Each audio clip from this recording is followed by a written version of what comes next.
جی ایسی بات. تو وہ امینڈمنٹ تو کر سکتا تھا خان صاحب. خان صاحب نے نہ تو عدلیہ کا نظام ٹھیک کیا حالانکہ تحریک انصاف نام تھا. خان صاحب نے 3 سالوں کے اندر آپ کارکردگی پہ بات کریں تو کسی قسم کا کوئی انصاف نہیں ہوا.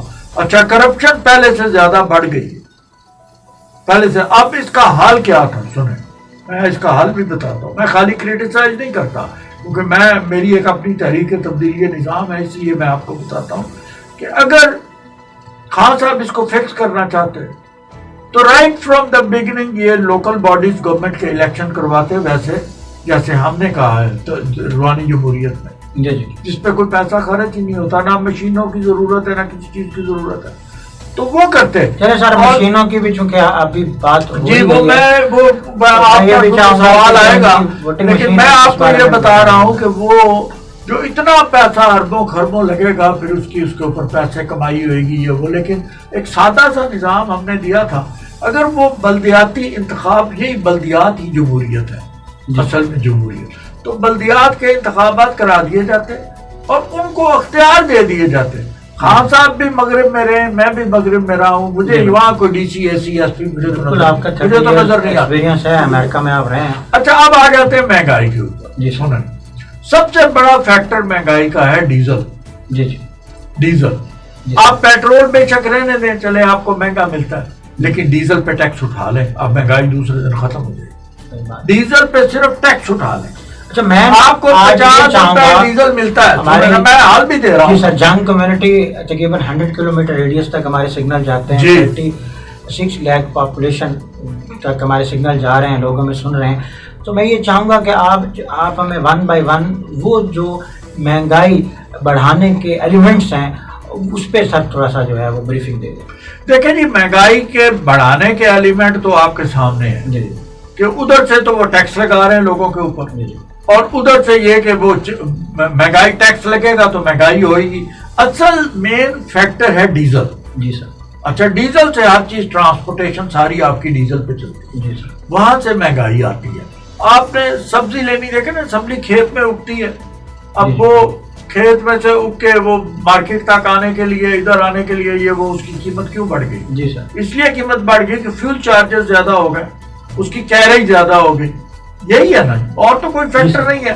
یہ بڑا فیکٹر ہے. پھر یہ کہ کاشتکار کو ڈیزل پہ کاشت کرنی ہوتی ہے, ڈیزل ہی سارا ٹرانسپورٹ والے لیتے ہیں, ڈیزل پہ ساری ٹرانسپورٹ. اگر ڈیزل پہ صرف گورنمنٹ ٹیکس اٹھا لے, ڈیزل, میں نہیں یہ کہتا ریبیٹ دے, نہیں ریبیٹ نہیں میں مانگ رہا حکومت سے, میں کہتا ہوں کہ ڈیزل پہ ٹیکس اٹھا لو, مہنگائی ایک دم گراف نیچے آ جائے گا. آپ یہ دیکھیں گے مہنگائی کا گراف کس سے نیچے گا.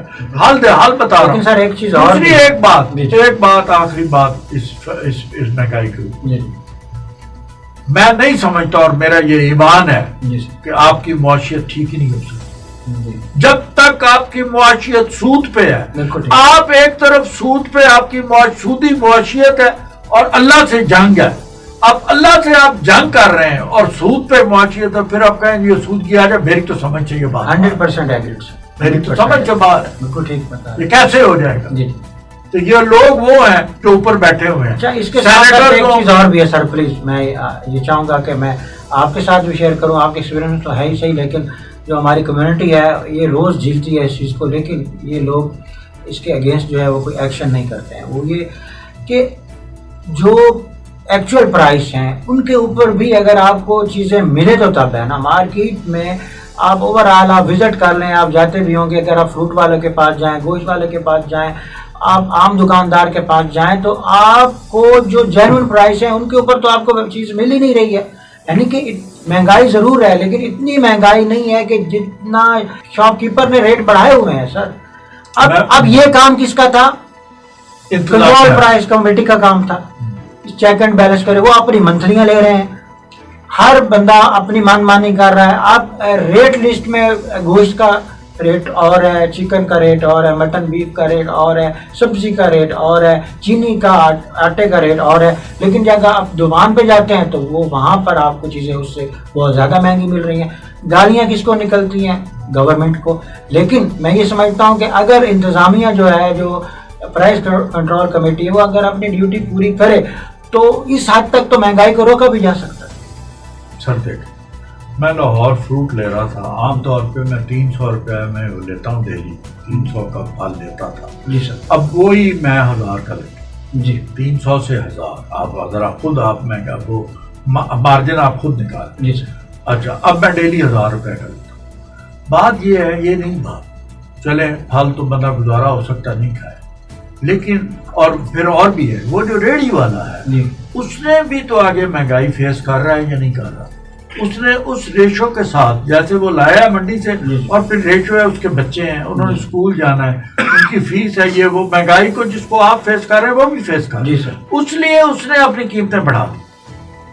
آپ دیکھ اس لیے اس نے اپنی قیمتیں بڑھا کے اس نے اپنے آپ کو وہ اس نے کمپرومائز کر لیا مہنگائی کے ساتھ. ایک بات. دوسری، لیکن کیا یہ انصاف ہے کہ بلڈ پریشر کی گولی جو 200 روپے میں یا 150 روپے میں لوگوں کو ملتی تھی وہ آج 1000 روپے میں کبھی؟ یہ کہاں کا انصاف ہے کہ آپ کا اس ہیلتھ طرح تو پھر میرا جواب یہ ہے کہ جو میڈیسن کمپنیز ہیں انہوں نے بھی مینج میں آپ کو کیا. نہیں، میں آپ کو بتاتا ہوں نا، میڈیسن کمپنی ساری باہر کی ہیں، جی سر، وہ ہمارا خون پی کے باہر جا رہا ہے. جی پی ٹی سی ایل کو سارا گائے کا ہم نے پالا، ہم نے فائبر آپٹک بچھایا، سارا کچھ کیا، یہ وہ تو کیا ہوا جس وقت وہ دودھ دینے پہ آیا اس کو بیچ دیا گیا، جی بالکل، اس کو بیچ دیا. اب جیسے گائے بھینس ہو آپ کے پاس، آپ پال کے 2-4 سال اس کو پالیں، جب وہ مطلب دودھ دینے کے قابل ہو جائے تو پھر آپ اس کو بیچ دیں. بالکل ٹھیک بات. تو پھر کیا ہوا؟ یہ اس طرح ہے نا.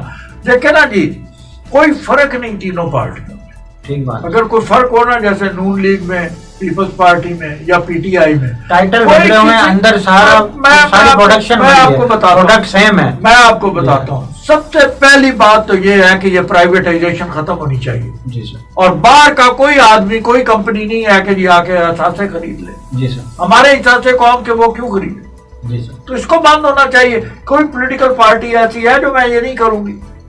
بالکل ٹھیک بات. ہے جی، کسی نے نہیں کہا. اچھا سر، ووٹنگ مشین کی آپ بات کر رہے تھے، تو ووٹنگ مشین پہ تو بڑا چیلنج کے ساتھ ہمارے وزیر اعظم پاکستان نے کہا ہے کہ میں اس سے بہت مطمئن ہوں، اور یہی ایک سسٹم ہے، یہی ایک طریقہ ہے جس کے تحت شفاف الیکشن کرائے جا سکتے ہیں.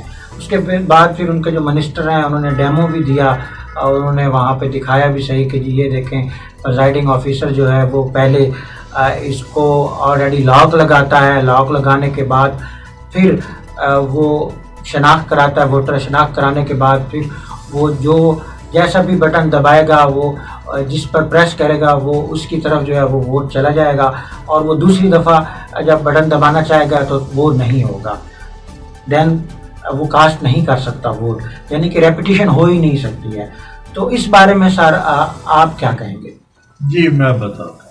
وہ پہلی بات تو یہ کہ یہ مشین انہوں نے اپنی طرف سے ایک انوینٹ کی ہے، بنائی ہے، پھر اس کا آرڈر دیا ہوگا، باہر وہ اوپر نشان آتے ہیں. ووٹنگ مشین جو میں نے دیکھی ہے نا، جی سر، وہ تو اس کے اوپر ایک سکرین ہے، آپ جاتے ہیں، آپ اپنا ڈرائیونگ لائسنس دیتے ہیں، جی سر، آئی ڈی کارڈ دیتے ہیں، آپ وہاں آپ کو اس کے بدلے میں ایک کریڈٹ کارڈ جیسا کارڈ دیتا ہے پلاسٹک کا. یس، اچھا وہ کارڈ دے دیتے ہیں، آپ پلاسٹک کا کارڈ وہ انسرٹ کرتے ہیں اس مشین کے اندر، and the ballot paper pops on, اس میں آپ پھر وہ مار کرتے ہیں جس کو ووٹ دینا، کچھ دینا وہ، اور آپ کی رائے. بہت سارے ایشوز ایسے ہوتے ہیں جن پہ ان کو قوم کو رائے چاہیے ہوتی ہے آپ کی کہ آپ کا کیا یہ ایشو ایسا ہے، اس کے اوپر آپ کیا کہتے ہیں، کیا کہتے ہیں، یس نو ٹک مار کرنا ہوتا ہے وہ. جی سر، تو آپ ووٹ بھی دے دیں، وہ بھی دے دیں. میں نے تو دیکھی وہ مشین. اب یہ مشین کا تجربہ تو نیا ہے یہ ادھر، لیکن میں آپ کو یہ بتاتا ہوں، بیلٹ پیپرز آپ نے بھی ویڈیو دیکھی ہوگی، یقیناً دیکھی ہوگی، سب دنیا نے دیکھی ہے کہ عورتیں یوں بیلٹ پیپر پھاڑ رہی، موریں لگا رہی اور صندوقڑی میں ڈال رہی. جی سر، آپ نے دیکھی ہے؟ ہاں جی. اچھا، اب یہ سب کچھ مینج ہو جاتا ہے. جی سر، یہ جو مشین ہے اس سے بھی آگے ہے کہ یہ صرف خالی آپ کو ایک بٹن ہے، یوں پریس کرنا اور ووٹ پڑ جانا. لیکن سر وہ یہ کہہ رہے ہیں کہ بٹن جو ہے اس کو ایک دفعہ پریس کریں گے تو اس کے بعد اس کا آپشن ختم ہو جائے گا. آپ بعد میں 10 دفعہ کریں نا، پیٹرول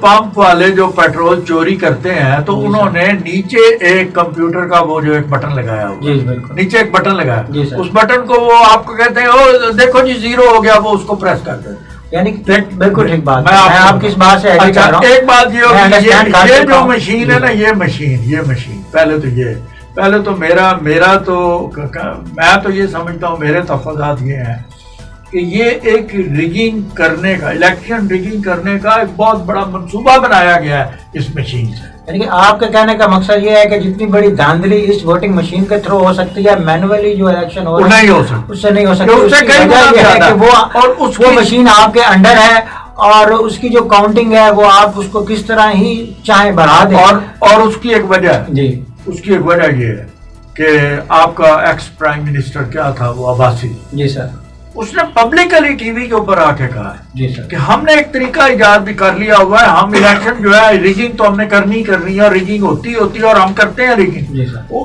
خود اس نے ایکنالج کیا ہے کہ ہم ریگنگ کرتے ہیں۔ اچھا، وہ جو ریگنگ کرنے کے پرانے طریقے تھے، جی سر، ان کو چھوڑ کے عمران خان صاحب نے ریگنگ کرنے کا ایک نیا طریقہ ایجاد کیا۔ اچھا سر، ایسا ہے چونکہ ہمارے پروگرام کے چند منٹ باقی رہ چکے ہیں، تو میں آپ سے نیکسٹ اسٹیپ کی طرف آؤں گا، اور وہ ہے سلوشن۔ اس سسٹم کو شفاف بنانے کے لیے کون سا طریقہ اختیار کرنا چاہیے؟ لیکن پہلی تو بات یہ ہے کہ پہلے ہی ملک مقروض ہے، جی سر، کروڑوں اربوں کے نیچے لگا ہوا۔ جی، اچھا، یہ جو مشین منگائیں گے اور باہر ٹھیکیدار اور پھر اس میں سے کمیشن کھائی جائے گی، یہ وہ اس سب سے بچنے کے لیے یہ ہے کہ وہی طریقہ کار کے 3 بندے الیکشن کمیشن بھیج دے کسی گاؤں میں، کسی محلے میں، جی سر، سی سی ٹی وی کیمرہ لگاؤ، ایک ایک کو باری باری وہ نادرا کی لسٹ ان کے پاس ہو، جی سر، کوئی بیلٹ نہیں، کوئی کچھ نہیں، ڈیکلریٹلی ووٹ ہے، وہ آ کے اپنی رائے دے اور رائے دے کے چلا جائے، جی سر، اور اس سے رائے بند کمرے میں لی جائے تاکہ وہ بڑی آسانی دلیری سے بات کر سکے۔ اب میں اس میں بات آپ کو بتاؤں، بالکل ٹھیک، کسی نے پوچھا، میں کلپ دیکھ رہا تھا افغانیوں سے کہ آپ اپنا یار یہ جرگے کا لیڈر آپ کیسے چن لیتے؟ جی سر، تو کیسے کرتے ہیں؟ بڑی آسان سی بات ہے، ہم اس بندے کو چنتے ہیں جو غیبت نہیں کرتا۔ غیبت نہیں کرتا۔ اچھا، اس نے کہا یہ اس کے پیچھے کیا راز ہے؟ اس نے کہا یہ ہے کہ اس میں جرت ہوتی ہے، وہ منہ کے اوپر بات کرتا ہے، تو جرت والا اور دلیل آدمی اس کو وہ چنتے ہیں، دوسرے کو نہیں چنتے، اور وہ جرگے کے ممبر وہیں سے ان کا امیر اور لیڈر بنتا ہے۔ سادی سی بات ہے، کوئی ان کے پاس مشین ہے۔ بالکل، آپ دیکھیں، بات سے میں ایگری کرتا ہوں۔ بات یہ ہے، پھر بات وہیں گھوم کے آ جاتی ہے کہ وہ جو ٹیم ہوگی جو باقاعدہ اس طرح کے جو الیکشن ہو رہا ہے اس کی وہ نگرانی کرے گی، تو وہ ٹیم بھی جو ہے وہ بھی تو نیوٹرل ہونی چاہیے نا۔ اگر وہی لوگ جو ہے وہ آگے اسٹیٹمنٹ ہی بنا دیں۔ میں بتاؤں ایٹ رینڈم اٹھا لیے جائیں بندے، جی سر، کے پی کے والے پنجاب میں کر دیے جائیں، سندھ والے، یہ الیکشن کمیشن کا کام۔ جی بالکل، ہم ایک سجیشن دے رہا ہوں الیکشن کمیشن، ٹھیک ہے، کہ اس کروڑوں روپے کی یہ جو ہے نا جی، یہ ووٹ مانگنے اور دوڑ بھاگ، اور یہ جیسے ہمارے ڈی بی اے چھانگ میں دعوتیں بند ہو گئی ہیں، اشتہار بند ہو گئے، سب کچھ بند ہو گیا، خرچہ کیوں خرچہ کرتے ہو الیکشن؟ یہ بند ہو گیا نا، اب کوئی نہیں کر سکتا، اٹس انلیگل، بلکہ میں کسی کے بیہاف پہ بھی دعوت کروں تو نہیں دے سکتا، جی سر، وہ دیٹس انلیگل۔ اچھا، اسی طرح کیا قوم ملک میں نہیں ہو سکتا؟ بالکل ٹھیک بات۔ ملک میں تو ہو سکتا ہے، کیوں نہیں ہو میں سکتا؟ چاہوں گا کہ ابھی کیا اگر الیکشنوں پہ خرچہ نہ ہو، جی جی، میں سادی سی بات کروں، جی سر، ان کو منع کر دیا جائے۔ الیکشن کمیشن ایک پلیٹ فارم بنائے چرچی گراؤنڈ میں، جی سر، اس کے اوپر جتنے کینڈیڈیٹ ہیں وہاں کے ان کو لا کے سب کو باری باری اپنے خیالات کا اظہار کرنے کا ٹائم دے دیں، دیٹس اٹ، جی سر، دیٹس اٹ۔ اس کے بعد ان کو ڈور ٹو ڈور جا کے ووٹ مانگنا جو ہے یہ بند کیا جائے۔ بالکل ٹھیک بات، بالکل بات۔ اچھا، جب الیکشن کا خرچہ نہیں ہوگا تو غریب آدمی بھی لڑ سکتا، یہی تو بات ہے نا۔ جہاں تو کروڑوں، دیکھیں نا جی، آپ کتنے کروڑ چاہیے آپ کو الیکشن، تحصیل کا ناظم کا الیکشن کتنے کروڑ چاہیے؟ جی جی، سوچیں نا ذرا، ڈسٹرکٹ کا لڑو گے تو کتنے کروڑ چاہیے، میئر کا لڑو کتنے کروڑ چاہیے، یہاں تو کروڑوں لگتے ہیں الیکشن کے اوپر۔ کیا یہ الیکشن ہے؟ اچھا، پھر اور میں آپ کو یعنی کہ یہ وہ پیسہ جو عوام کے ویلفیئر پر خرچ ہونا چاہیے تھا، اس پیسے کو ہم بے دریغ جو ہے وہ خام مخواہ لٹاتے ہیں، اس کا ضیاع کرتے ہیں، اور اس سے پھر وہی ایک غریب آدمی متاثر ہوتا ہے۔ یہ ملک مزید غریب سے غریب تر ہوتا چلا جا رہا ہے، کیونکہ ہم کوئی پروڈکٹیو ایکٹیویٹی نہیں ہے نا ہماری۔ اوورآل اگر ہم صبح سے لے کے شام تک اگر ہم اپنے ریاستی امور کی ایکٹیویٹیز کو دیکھیں تو پروڈکٹیوٹی اس میں نظر نہیں آتی۔ پروڈکٹیوٹی اگر نظر آئے گی تو سادگی میں آئے گی، کردار اچھا ہوگا، باقاعدہ نیوٹرل ہوں گے، اور شفاف طریقے سے جب چیزیں ہوں گی تو پھر ہماری جو عدالتیں ہیں وہ بھی انصاف کرنے والی ہوں گی، ہماری جو بیوروکریٹس ہیں وہ بھی صحیح کام کرنے والے ہوں گے، اور ہمارے M P M N S جو ہیں وہ بھی صحیح طور پر اپنے عوام کی خدمت کر سکیں گے۔ Sir I am thankful to you, آپ تشریف لائے۔ ریڈیو آواز کا مقبول ترین پروگرام کام کی بات، اور ہمارے ساتھ تشریف فرما تھے رائے اعجاز ایڈوکیٹ جو کہ چیئرمین ہے تحریک تبدیلی نظام کے۔ انہی الفاظ کے ساتھ اپنے میزبان آصف اقبال کو اجازت دیجیے۔ اللہ نگہبان۔